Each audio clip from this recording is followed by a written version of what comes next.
Another challenge for the Green Hornet, his aide, Cato, and their rolling arsenal, the Black Beauty.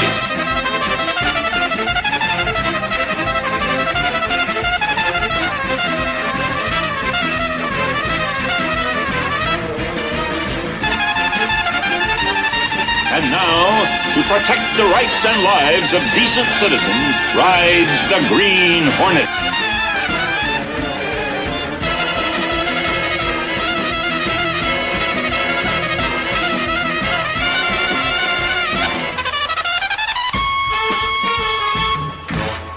Welcome back, friends, to an all-new episode of the Hornet Sting podcast. It's the owner-publisher of the Daily Sentinel, John S. Drew here, and I'm joined once again, as I am with each of these episodes celebrating the 50th anniversary of the Green Hornet, by the District Attorney himself, Mr. Jim Beard. Hey, Jim. Hey, when my glasses buzz, I answer the call. Yes, and I did send you the call. I sent it actually a couple of times. We've been trying to schedule this one. It's been interesting. And considering... Today is the day. I'm sorry? Today is the day. Today is the day. And considering this is a big one, it's a two-parter called Beautiful Dreamer. But unlike Batman, it's just called Beautiful Dreamer. Yeah. I think, going into this, you kind of have to ask yourself, is it necessary to have a two-part episode? Since, we know the show is only a half-hour drama, so, why did they split this one up? Why is this an hour? I think these are the things that I went into looking at this and trying to figure it out. I have a couple of ideas why it might have been. Possibly if they'd originally tried to sell the Hornet as an hour-long show, maybe this was one of the scripts that Semple pitched as a possibility. Could be, and also we know that later on they cut episodes together to make Bruce Lee movies. Right. Basically, So, I think a lot of these things went into this. But again, watching this now, I think we really do have to say, is this worthy of being a full hour-long story? Or is it, truly one half-hour story just kind of blown up into one full hour? It very well could have been. It very well. And here's the other thing, too. You think about it, we're only a year away from Batgirl being in the third season of Batman. And when you look at the way this thing is structured, it kind of seems like the prototype for the third season of Batman, because there isn't anything exciting in the cliffhanger at the end of the first episode. It's not a cliffhanger. It's just to be continued. Correct. Yeah, I think that's a fascinating way of looking at it, and sure, I can see where you're going with that one. Well, let's talk about this here. We've got the two episodes. They aired October 21st and 28th, 1966. As I mentioned, Lorenzo Semple wrote this script, along with Ken Pettis, who has done episodes of The Hornet before, I think, and will continue to do a few others. It's directed by Alan Reisner, and I think this is the first time he's directing episodes of this series.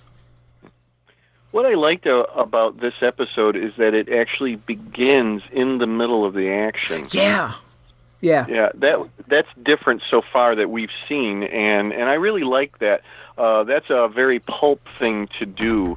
And I think it really adds a note of excitement to it. We come right into the middle of it. Green Hornet Cato on the job and going after someone, and we're right along with them on the ride. So I really perked up immediately when I saw how they began this one. Yeah, it's nice because it's like we don't have the situation that draws him in. He's in. He's in. It's going on, and it's up to us to catch up with the Hornet, right. And I tell you, I liked some of the dialogue in these two parts, especially in that opening when he's like, if you have any horses up there or extra horses, trot them out to Cato as they're trying to speed along. there is some really good turns of phrase. And again, I'm going back to the pulp thing. And that's really what pulp writing is about. You keep things moving, you keep things lively, and when you can, you slip in a really nice turn of phrase or a clever wording or something like that. So again, I think we're seeing the pulp underpinnings of the character in these ones. I had to laugh. One of the earliest notes that I made to myself as I was watching this is that we almost got to see the name of the city that we're in because they went for the phone book. Oh. Remember, this is just the city. Yeah. So it's like, well, let me check the phone book, and you get all excited because it's like, oh, great, maybe we'll find, see what city this is. But of course you don't. Right. Yeah. And I got to admit, after I was saying last week about the helicopter, that here we are with an armored truck now to take on the Black Beauty. Oh yeah, well they're going to put the Black Beauty through its paces again, and maybe this is a more worthy adversary for the Black Beauty this time around. Yeah, except that we get the tried and true traditional thing of the 60s television that, there's the malfunction of the equipment just before, ta-da, in the nick of time it goes off, destroying the truck. Sure. Now don't jump too far ahead here. I will say this much. We've been commenting all along about how Kato isn't given enough to do. And I did like this because maybe Semple kind of with the Batman Robin thing saying, he's the sidekick. It doesn't mean he just sits there and brings coffee. He's got a brain. Because there's this whole thing with the Tangerine Room, what they're trying to figure out what it means. And it's Kato who's like, I checked out that it might have been a restaurant or something or a nightclub and no go. So he's proactive. It's a really nice touch, and he does get to do a little bit more as we go along. And there's one note that I'm really looking forward to getting to of something concerning Kato. But even more so, or at least equal so, this gives Casey more to do. Yes. When Casey gets to get out of the office and do something, I'll really take notice. There's something interesting going on here. She goes along with her boss Britt to check out this place run by the man named Eden. They're looking through the place, and I gotta say something. I think Britt really drops his defenses a little too easily, and I'm referring to the part where Eden eavesdrops on Britt and Casey as they're looking around the room that has the music tapes in it. I like it as a viewer and as a fan of this sort of fiction because it's a tense moment because you're actually hoping that he's not going to say something totally compromising, i.e. about his identity as the Green Hornet, because he seems to be unaware that he's being spied on. Now, why Britt isn't a little bit more clever and think that there's that possibility, I don't know. I think by this point he realizes that they're in the mouth of danger here, or not. If not danger, they're in the lair of their adversary at this point. So it's an odd moment as far as could Britt have been smarter and watched what he'd say? I don't know, but thankfully Eden doesn't twig on to the idea that he's the Green Hornet.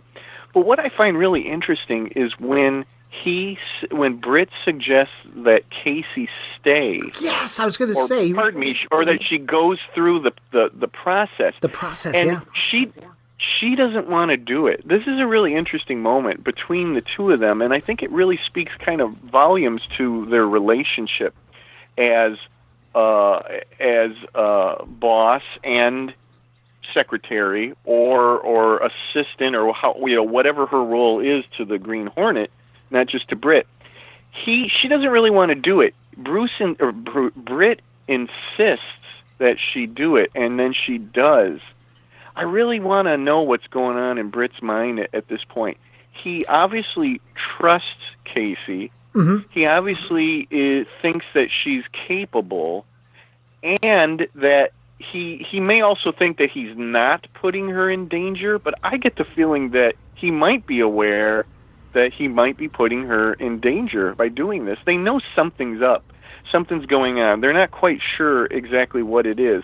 So again, I'm not putting this moment down. I actually like this moment because Casey gets to do something. But again, I have to kind of almost question Britt about, are you sure that you should be placing her in this position? Are you sure you should be placing her in this position? Like you said, absolutely. And then when you do realize what's up with the subliminal messages on the music tape that Britt stole, and they're there with Scanlon and Cato, and in walks Casey, and he's not on his guard almost like immediately because she went through the process. Right. You know? It's a wonderful moment when she pulls the gun. Yes.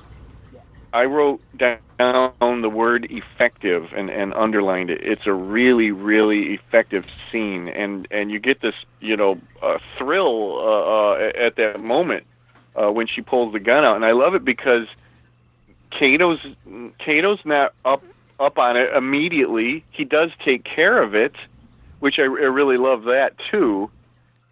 But that really kind of blows them away when she pulls that gun out. I really love that scene.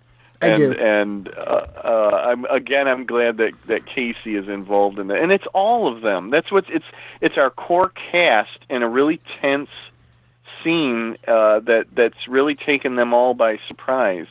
And then I think Casey is very effective when she comes out of it and realizes, what she's just done, or almost did. Now, let me ask you this, because we're always joking that a lot of times the villain isn't anything spectacular, but for some reason, Peter Eden stood out to me this time. First of all, in the very first scenes he's seen, he looks very dapper. I have to wonder if he borrowed his clothes from Bruce Wayne. Yeah, maybe so, but you know what? You can picture that this is a place that Bruce Wayne might go to. I kept saying shades of Minerva. Right. During this whole thing, Jeffrey Horn's an interesting actor, but I have to say that again in this show there's promise, but you don't actually get full delivery on the promise. Mm-hmm. I think Peter Eden could have been more, but in the end, I don't think he's a worthy adversary. I think he becomes pretty wussy, fairly early on. They get on to him, they confront him as the Green Hornet, and he kind of caves pretty easily. Right. And after that, he's really not much of a threat after that. I did also write this note that the Green Hornet is back to asking for 50%. Yeah. He's gone back and forth on that percentage. He used to be pretty consistent with asking for half, but he's back to that now. So he wants half this time. But again, it's not that I don't like Jeffrey Horn, but I wish that maybe he could have been more of a threat. I wish that there could have been a scene with Britt somehow, or the Hornet somehow coming under that whole subliminal suggestion thing and really, causing a problem with it. You almost kind of expect that, and then it doesn't happen. Well, here's the thing. And because we've been bringing this up, we said, is this worthy of a two-parter? The story itself is worthy of a two-parter. The problem is the execution is all wrong. The first part is primarily your high concept, subliminal messages, and the Hornet gets involved in it all.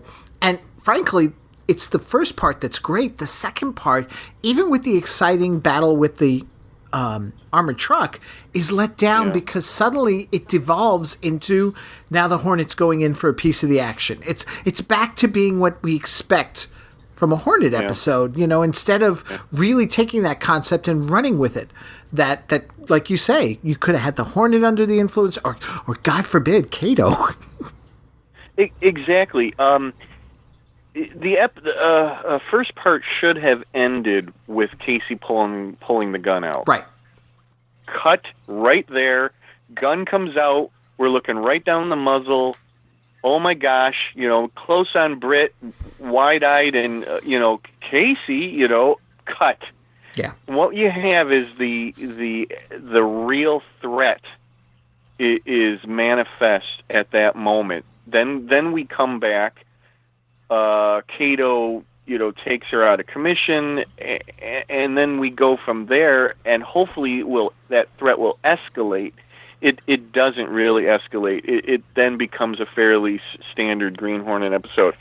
Not that like brainwashing and all this sort of thing, or the subliminal thing with music or through earphones or things like that is new. But it is again. It's a little more high concept than blackmailers or things of that nature. But they don't follow through on it. This thing with the armored truck was interesting, but it doesn't seem to really go along with the whole thing with Peter Eden and what he's doing. Maybe it's two separate things that just weren't blended very well. Possibly, but I did still like the whole chase scene and the battle and stuff. And it's funny because as I'm watching it, I'm thinking to myself, except for some stock footage scenes of the Black Beauty tearing through the city, most of the time the footage is pretty original for the Black Beauty, and I think it actually got a better deal in its scenes than the Batmobile does in Batman. Yeah, I will tend to agree with that. Hey, I also wanted to point out here that we get a gas gun scene. Yeah, and we hadn't for a little while there gotten to see, and we also have the return of Gary Owens. Yep. and he gets a much better close-up in this episode. I also like when Cato punches Peter Eden. Yes. Go Cato. Go Cato. And then if we're going to go down, if we're going to talk about the ending scene where the Black Beauty's sitting there, armored truck barreling down on them, and I love what Cato yells out. Yes. Keep pressing the button. It was awesome. That is. I mean, I had to write that in all caps and underline it.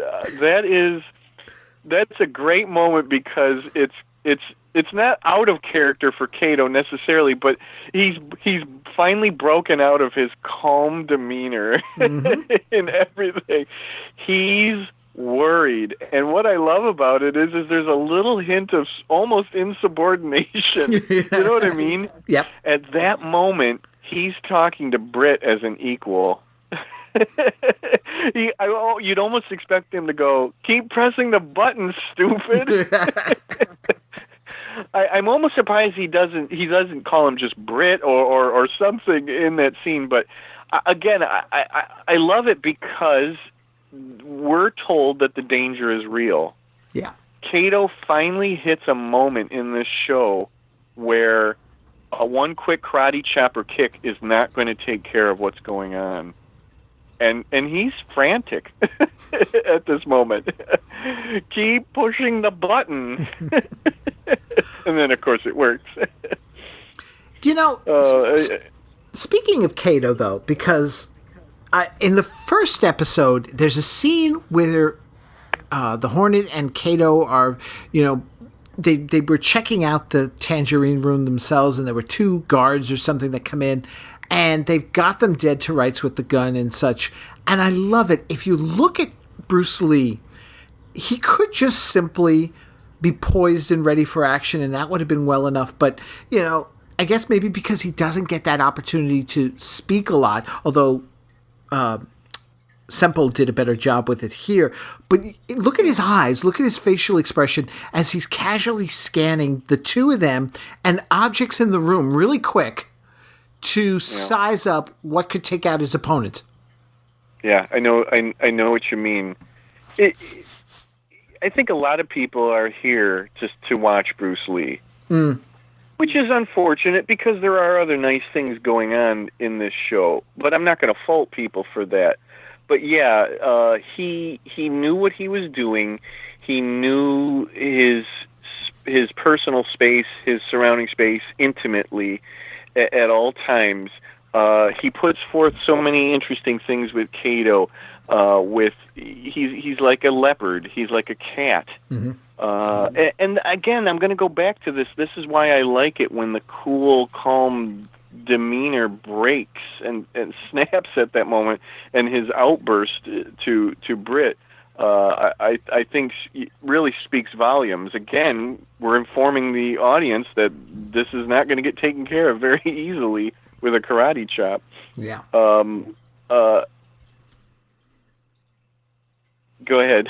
Oh, okay. I lost my train of thought. I'm sorry, I lost my. That was my train of thought. I get talking about Bruce Lee, and this is how these things go. Well, let me ask you this, because we haven't brought it up at all yet, and I'm sort of towards the end of my notes already.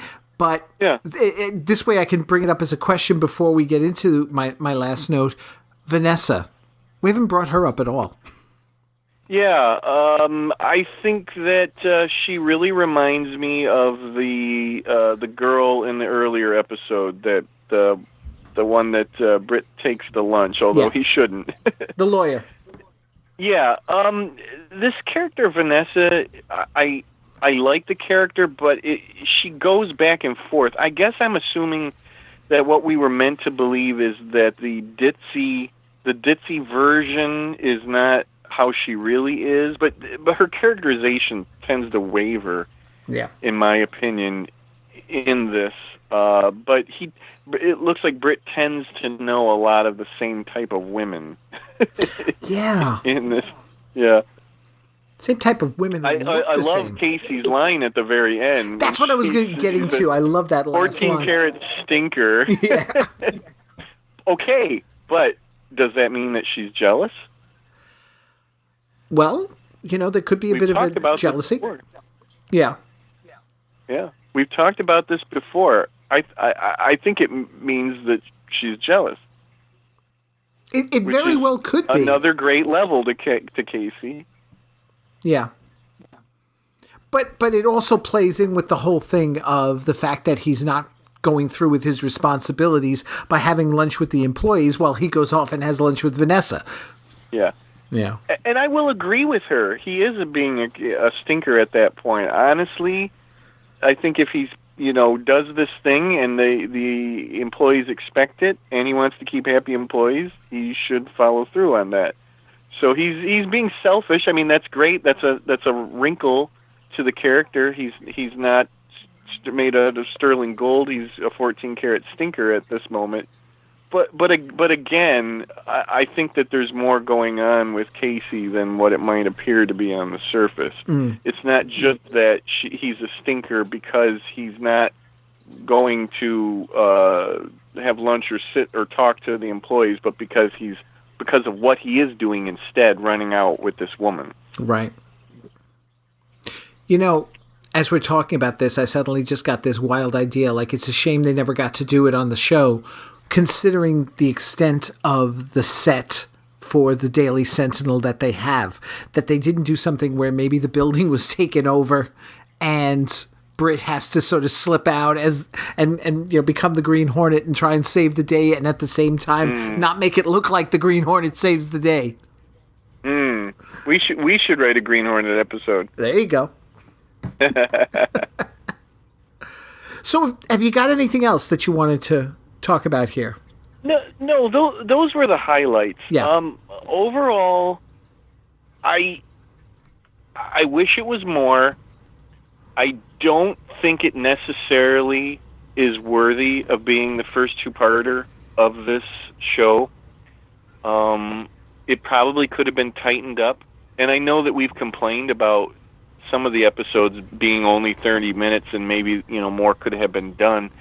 But I don't know. I think I agree with you where great setup in part one and then not the follow through in two. Peter Eden could have been a lot more. I think he just kind of folds just too easily. But thankfully the Black Beauty and the armored truck thing brings it up a notch. There at the end. But I'm glad for our Cato bits, and I'm really glad for the Casey stuff, too. Okay, so then let me ask you, Must watch, can watch, or pass? I'm going to give it a can watch.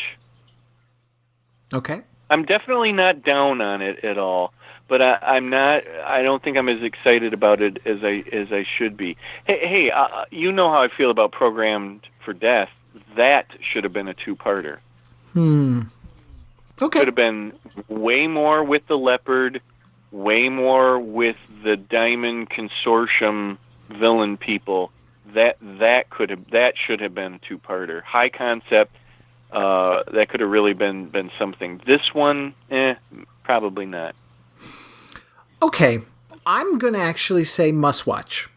And it's really just not because this is an excellent story or anything like that, but because it is the first two-parter. It gives you an idea of what this show could have been and maybe not for all the best reasons, but it could have been if they had done it as multi-part stories.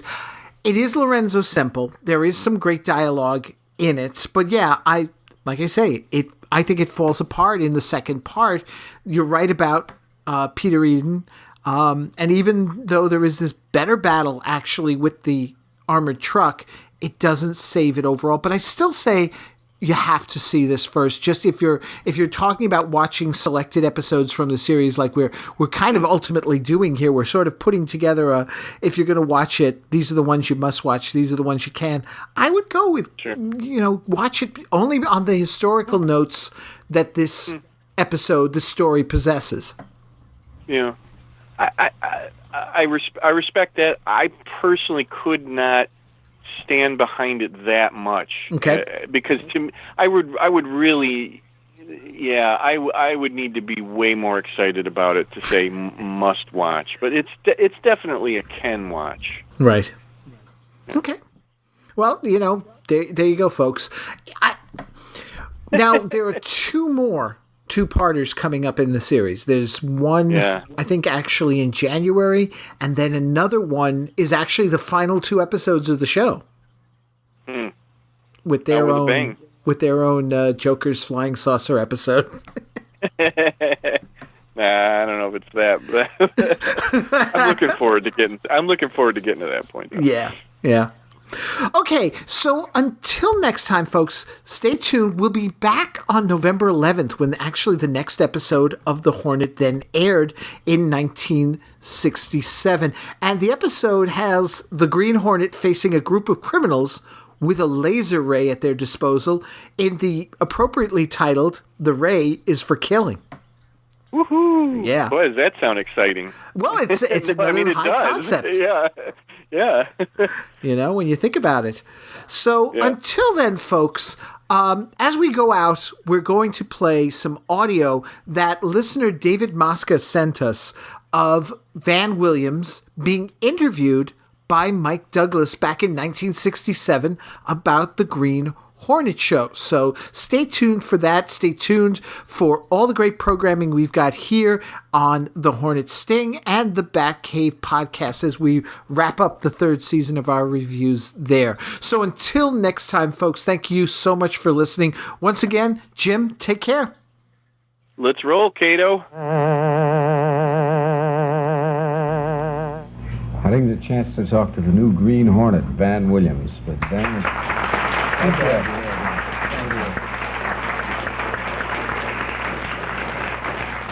You've been on a promotional tour promoting the fact that the show's coming on the air September 9th. September 9th. 7:30 Eastern, Western, 6:30 Central. How many cities have you visited thus far? This is a 12-city tour. 12 cities in 12 days. In 12 days? 12 days, and I look like it. We're out on the road. They've got there are 5 regulars in the show, and they're hitting every part of the country. And we're coming on in I guess it's 2 weeks. Yes, so, very soon. the timing is right. Now, you've filmed about 7 shows thus far. 7 shows. Anything happened? Have you had any close calls? Because I understand a lot of wild things happen when you're filming a show like that. We've had a lot of close calls. We have 2 or 3 injuries already. I guess to hear that. Not me. Just the stuntmen. That's taken for granted. Now they have.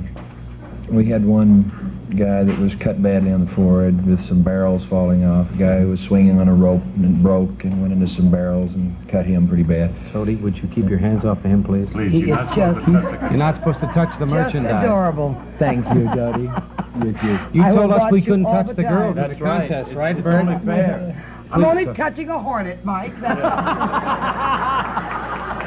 Yes, but he's not too green, so watch it. I don't know about that. But you've had quite an athletic background. You played football, Yeah. So that's a big help. Well, I It did is. too. We have so much in common. Football. Yes, I played football. Is there any one thing that the series is aiming for, Van?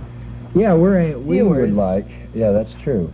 But the type of viewers we want are a little bit older than Batman. We're beaming. We're straight. We're honest. We're melodramatic. It's I see. an honest show.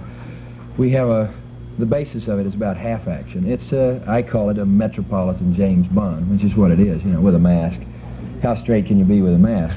But, You're going to wear a mask? Yeah. Oh, Well, it's a shame to only a cover up small your part eyes. of the time. Just beautiful eyes. Thank you.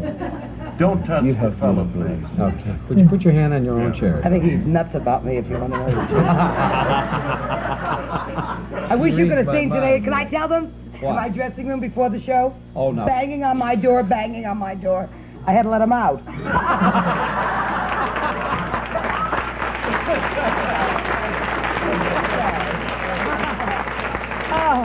And I think the thing that my little girl was most fascinated about when I went to California and was able to visit the set of Batman, she wanted to know about the Batmobile. Now, I understand the Green Hornet has a kind of a special car, too. They call it the Black Beauty. I call it the Black Ugly. It is, it's a customized Imperial, and it's got 28 different things on it. It's got machine guns, rockets, missiles.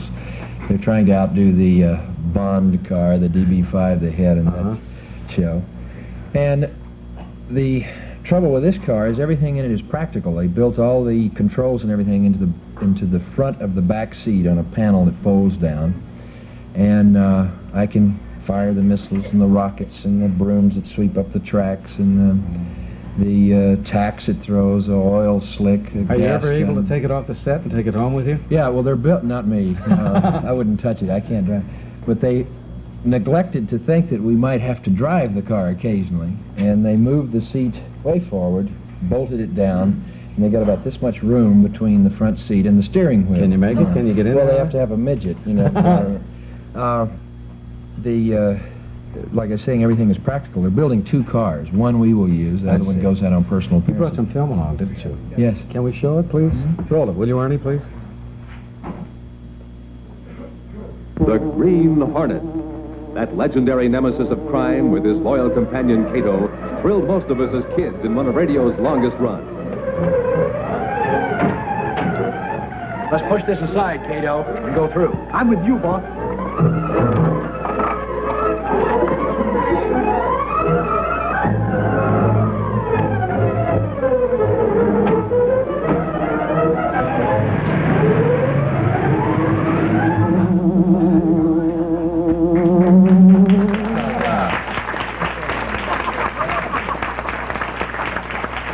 You know, with every show there are products, and how many products will be? Here are our Green Hornet sneakers. Aren't they kind of nice looking? I think the kids will love those. Oh, I love them, Mike. I said black wanna because wear they them? are black. Oh, They're not I green. love Put them them. on. Want them, Tony? Oh, I love Hey, Tony, them. I've got something you'll like better. Look here, Green Hornet peanut butter. Taste it, will you, Tony? Sure, Mike. How about Green Hornet frozen bananas? That'd be... Here you go. Frozen peanut butter. Go ahead. Oh, Tony, will you introduce the stoppers, Frank Hubble and the stoppers, Tony, please? right, I Mike introduced to you a wonderful group is around called Frank Humble and the Stompers. Frank Hubble and the stompers.